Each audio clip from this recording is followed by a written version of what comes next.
বাড়ির সার্ফ ট্যাঙ্কি পরিষ্কার করতে নেমে আটকে গেল দুই ব্যক্তি।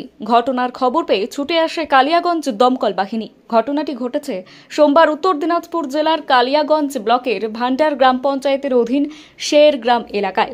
এদিন শেরগ্রাম এলাকার দুই ব্যক্তি কনক দেব শর্মার বাড়িতে সার্ফ ট্যাঙ্ক পরিষ্কার করতে নেমে সেই সময় তারা সেই সার্ফ ট্যাঙ্কিতে আটকে পড়ে ঘটনার খবর পেয়ে ছুটে আসে কালিয়াগঞ্জ দমকল বাহিনী, এসে উদ্ধার করে। তাদেরকে উদ্ধার করে কালিয়াগঞ্জ স্টেট জেনারেল হাসপাতালে পাঠানো হয়।